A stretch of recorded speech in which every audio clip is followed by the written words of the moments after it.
Talking Music with Big Andy.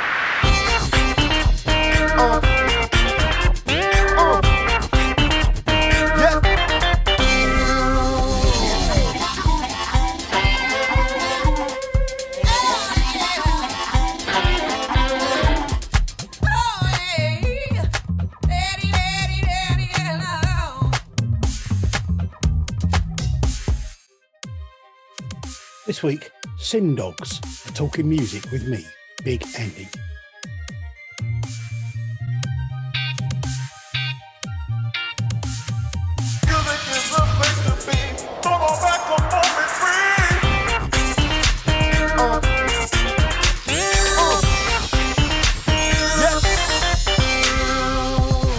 Hello, welcome to the podcast. Today I have with me two members of the band Syn Dogs. Hi, how you doing?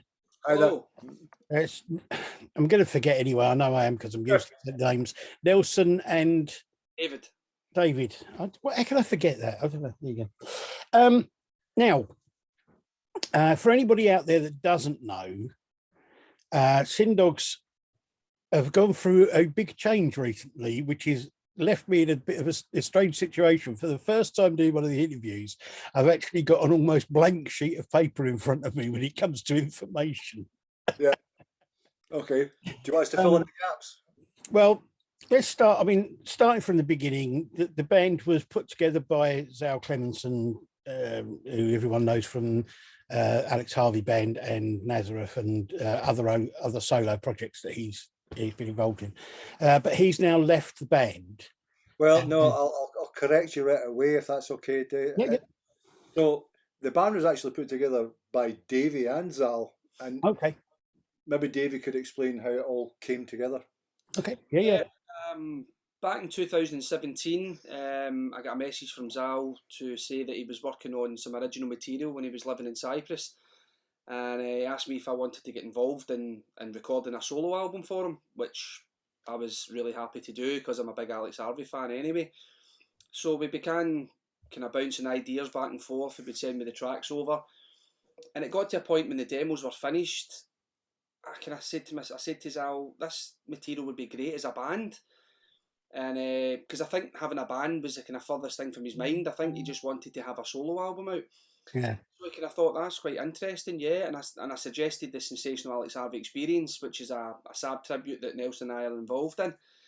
And she said, yeah, let's give it a go. So he flew over from Cyprus to have a couple of rehearsals with us, and it sort of gelled very quickly. And before we knew it, Syn Dogs was born, and we went into the studio and recorded our first EP, and then latterly the album, Volume 1. Yeah. So he has now left the band, but you're going to carry on.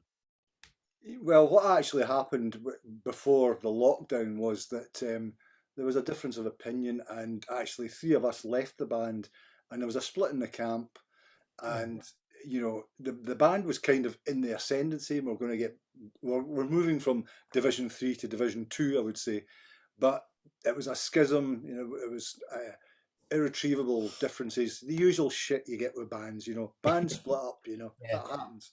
So, and then lockdown happened. So over the past 2 years, Davey and I and some other people have been talking. Well, there's still an interest in the band. Why do we not just get out there and record some new material? So that's kind of what we've done, and we have a great new lineup, and we think that people will still like it, and they will be interested to hear where the direction the band's going. Sorry, my bloody phone. Right. I think obviously there will be some people who, if Zal's not involved, they don't want to know, but that's fine. Everyone's personal choice, you know. But we will carry on, and we'll still get the same template, and I think there's a place in the market for this band, because I put it down to the kind of lineage of bands from back in the day who had a guitar and keys and singer, and that's kind of, you know, I'm thinking Uriah Heep and Purple. We're coming from that direction, and I think there's an interest in that kind of music. Yeah, definitely. I mean, there's been there was definitely a kind of a resurgence of interest in sort of classic rock stuff from that sort of time, from the sort of like late 60s, early 70s time when you had bands like as you say, you're right, Deep Purple playing, you know, and other bands as well. But yeah, it's obvious that there is going to be a there's if you like, there's a kind of gap where he's gone for some people. But as you say, I mean, I think the thing about it is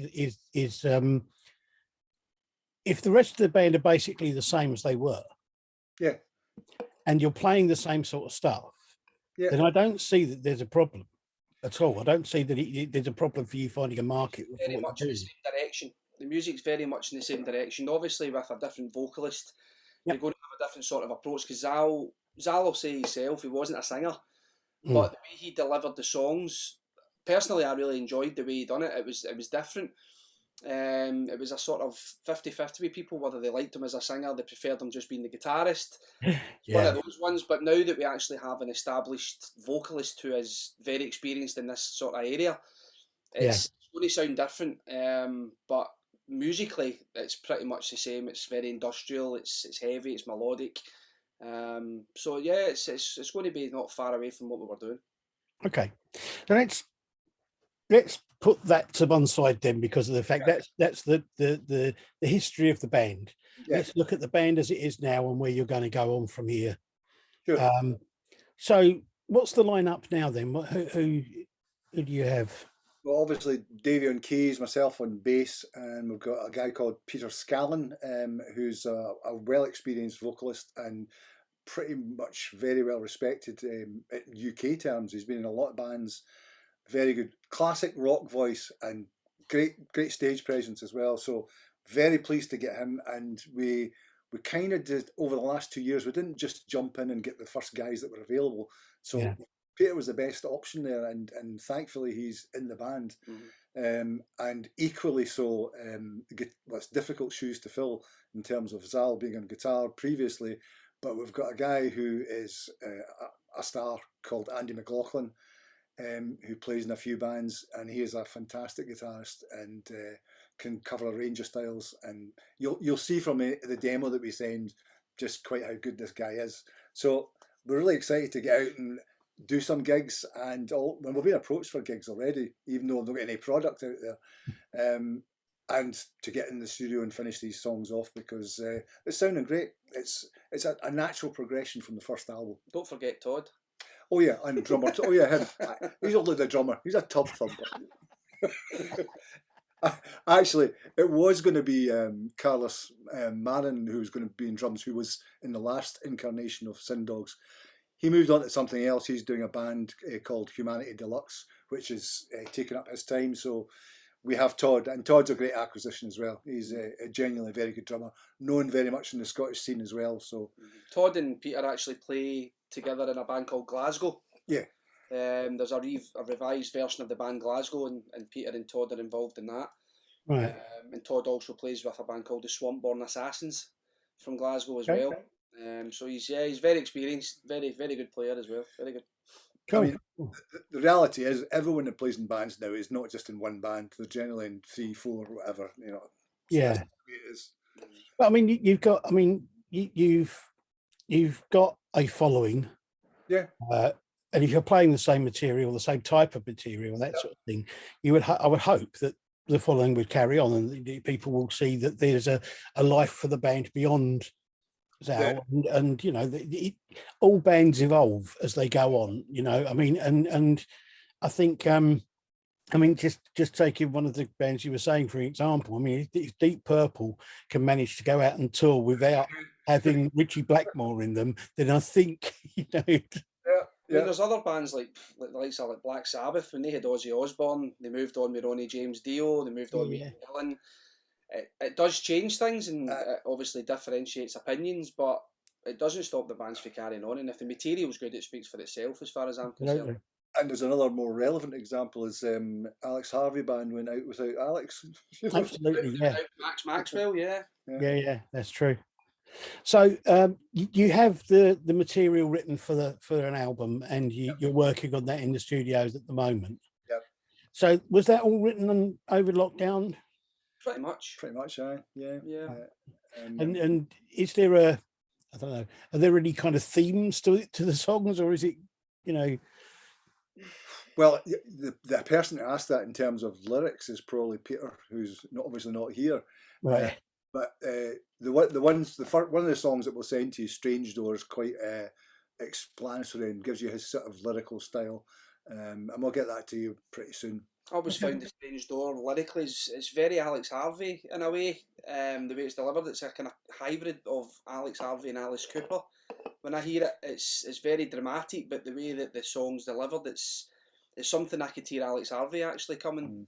So it's a sort of story songs more than just being sort of love songs. Really, it's just that song in particular. That song in particular is Oh, quite right, okay. driven, but the other songs, there's a few more songs on the album that are not kind of like story based like that. They're just more straight ahead kind of heavy rock songs, you know. Okay. So here's the demo of the track "Strange Door" with some pictures of the band.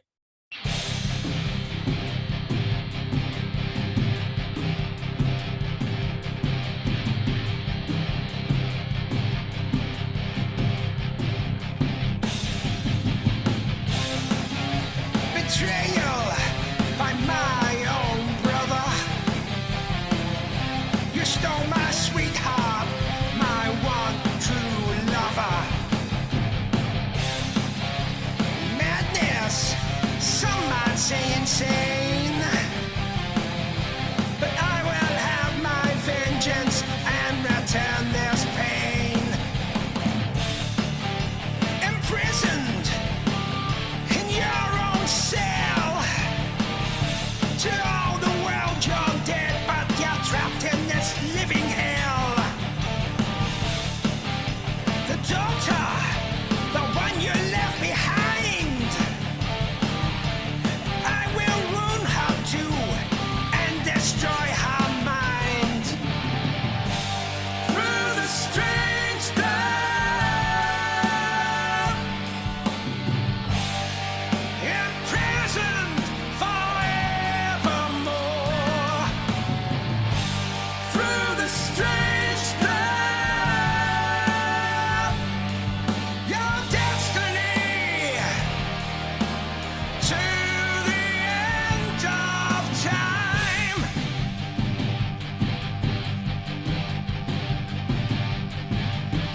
Vengeance will be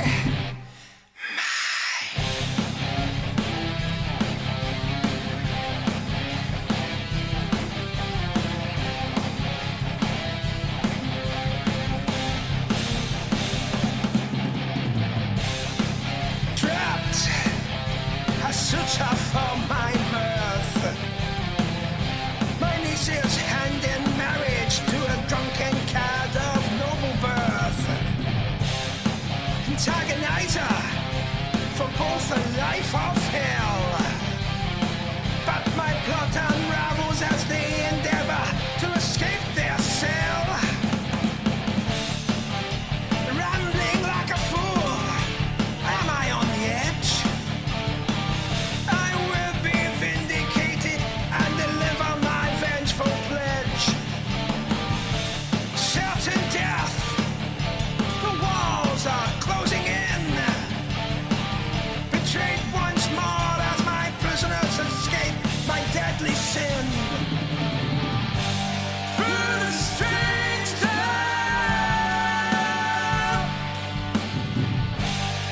imprisoned forevermore.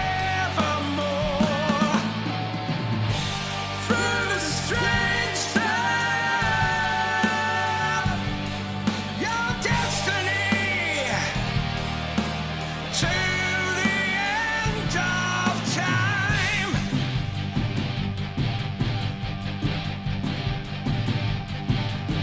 Vengeance will be mine.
ship has sailed,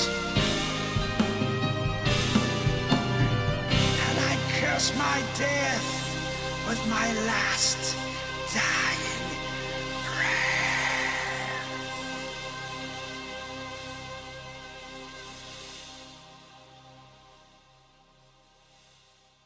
Okay. And again, I should add that in certainly in the live set, that lineage will be continued in terms of Alex Harvey, because we're going to do a couple of covers and we're going to beef them up and modernise them. And I'd like to stress that the reference there previously to Purple and Heap is we're very much a more modern version of that. Yeah. No, I get that completely. Younger. I mean, we'll be playing stuff off the first album.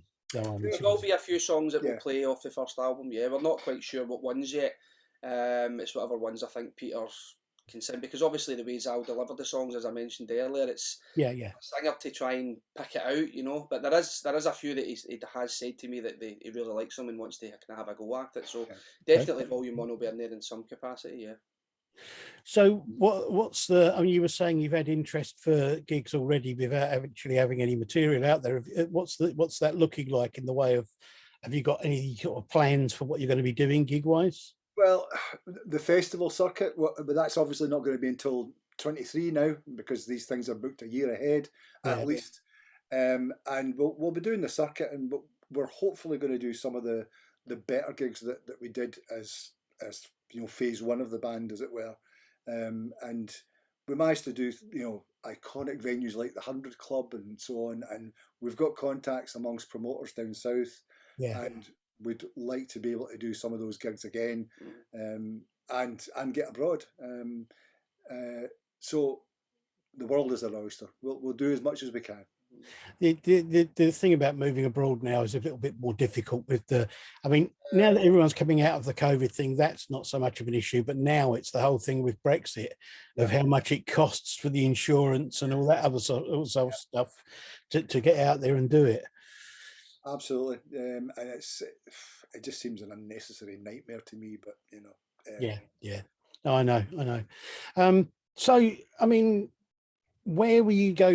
Where do you want to take this? How? I mean, do you want to see this going on for a long time, or do you? As long as we're all fit and able, yeah. And as long as people are enjoying the music more than anything, if the music's appealing to people and they're enjoying it, then it's one of those. We'll keep doing it. That's it. If there's a demand, we'll do it. Yeah. You know, and the big issue as well is whether we're enjoying doing it, because you know, don't want any drama in bands. That's another reason these guys were picked for the band as well, is that there's no drama and there's no band politics and all that shit. I think the longer that you spend playing in bands, the less drama you want.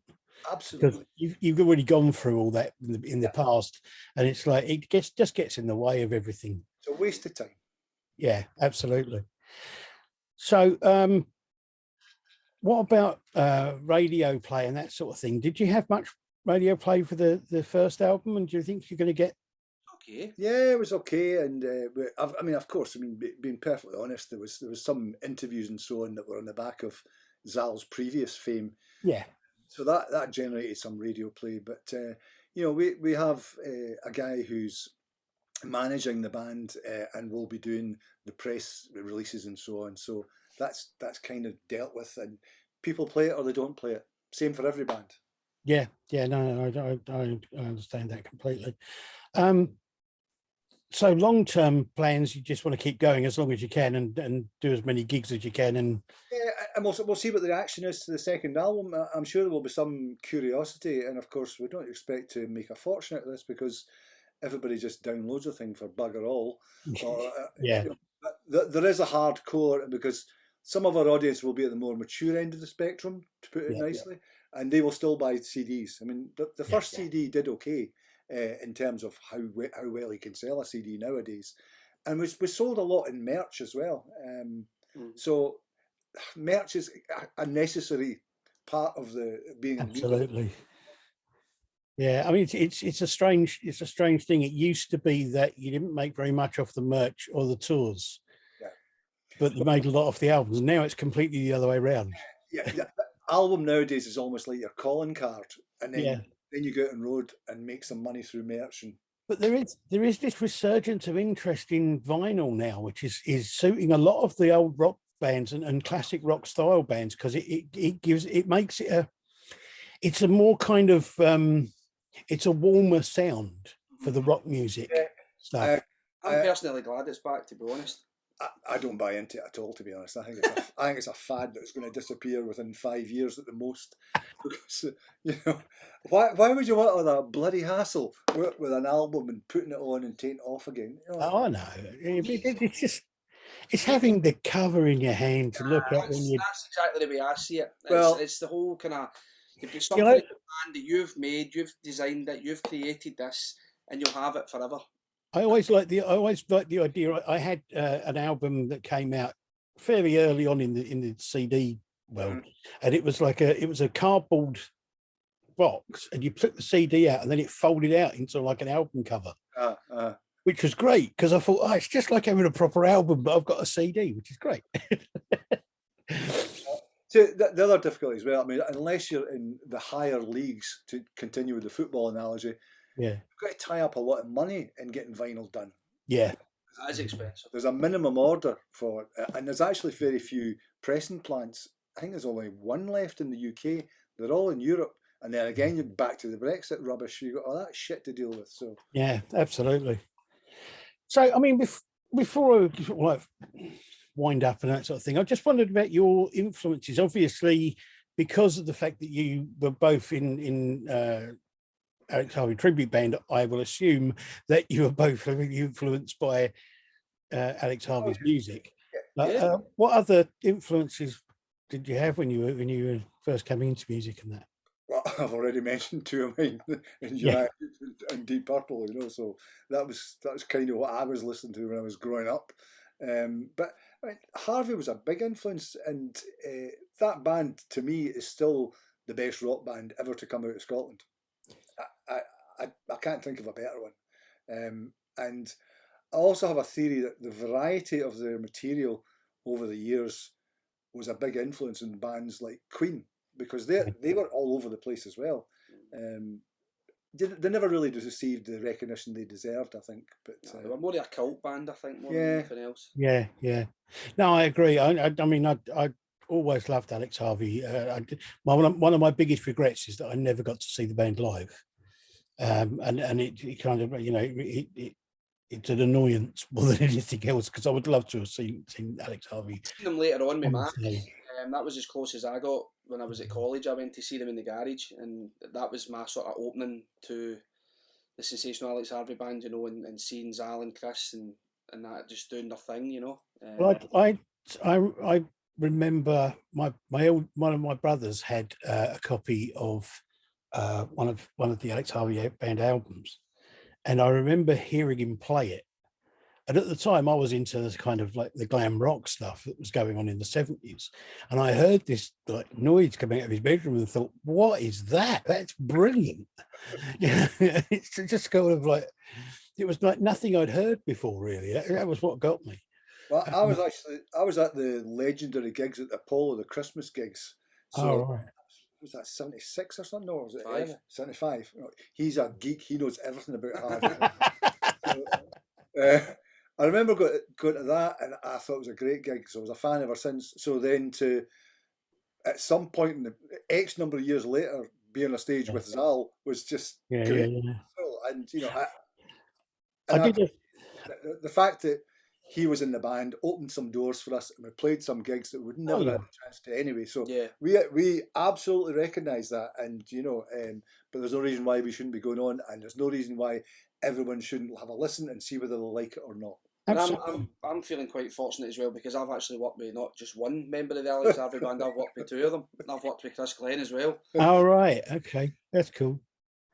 I've seen Chris Glenn, but not with Alex Harvey band. I saw him with, when he was working with, who was he working with? I can't remember now. Michael Schenker? Schenker? No, he was working with him recently there for a few years now. And I saw Zal on stage with Nazareth. Right. I never saw him with Alex Harvey. But so I would like to wish you all the best with the band. I mean, Thanks. I don't see any reason why you shouldn't go on with it and why it shouldn't go somewhere, because the music, I mean, if the music's the same sort of stuff and it's been good. I mean, you're good at what you do. So, you know, I don't see any reason why you shouldn't carry on moving up and take it as far as you possibly can. Yeah. I look forward to seeing you when you're gigging, coming down into London. Maybe I could come along and see you. That'd be really cool. Please do, yeah. Mm-hmm. Because unfortunately, I didn't get a chance before because of the fact that we went into lockdown before I managed to get anywhere, get around to it at all. Good luck with the new album. Any idea when that's going to be out? It's going to be the tail end of the year. It's going to be towards the end of the year, start of 2023. But as I say, the demos are practically there. The material's written. Right. It's just a case of Peter picking up a notepad and a pen and writing the lyrics. to be honest as well, and mostly because of this man, we've probably got more than enough material. So it's a good position to be in, is that we're going to have to prune it a bit and pick the best songs. Yeah, there's enough for at least 2 albums, I think, and we'll just cherry pick the kind of strongest songs for the next album. Because you want to try and make as big an impact as possible, so you want your strongest songs to go out. So definitely. I don't think I mean, no blowing my own trumpet, but I don't think there's many weak songs within the batch that we've got. I think they all kind of hold up pretty well, to be honest. So it'll be a hard decision to make to actually drop some. Yeah. But we might do a digital only EP release as well. Just as a sort of taster of the new thing. Yeah. EPs and singles online are quite popular at the moment. A lot of bands do that just before they put an album out, just to kind of, as you say, test the water and see how the material is going to be received. Well, as I say, I wish you all the best with the album, with the recording of it and everything. I hope it all goes well, and look forward to seeing you out there and to seeing the album coming out. I don't really know what else to say. Well, thanks to you, because you're in the second incarnation of the band. You're our first interview, so thank you. Out to us, thanks very much. No, I mean, as I say, I mean, when I first contacted the band, it was a while back, but you know, yes, Zal was kind of like part of the reason I got in touch with you in the first place, but I like the music that you were doing, and if you're going to carry on doing that sort of stuff, I didn't see any reason not to interview you. Great. It wasn't, you know, completely just Zal I was interested in. It was the band. Aye, yeah. So, I mean, it takes a band to make the music, you know what I mean? Although credit to Zal, he's a great performer, great guitarist, and the band worked and the material worked, you know, and it's going to be difficult for fans to kind of accept that he's no longer part of the band. But my gut feeling is I think people are going to be kind of blown away, especially with Andy on guitar. I think a lot of people are going to be blown away with just how good this boy is. I think if people give you a chance and give your music a listen, then I don't see any reason why you shouldn't carry on, why it shouldn't do well. So anyone out there watching and listening, look out for the Syn Dogs, look out for their second incarnation and see the album and gigs and that sort of thing coming up in the next year or so. And just, you know, look out for them everywhere, and keep if you've already been following, keep following them. Thanks, guys. Well, Facebook and Instagram. If you type in Syn Dogs on Instagram or Facebook, YouTube. Well, as I always do, I'll put the links up to you, social media and all that kind of stuff, so people can check out what you're doing and keep an eye on where you're playing and what's going on. Thank you very much for joining me, guys. It's been really good talking to you. Thank you. To anybody watching, I'll see you again soon. Bye. Talking music with Big Andy.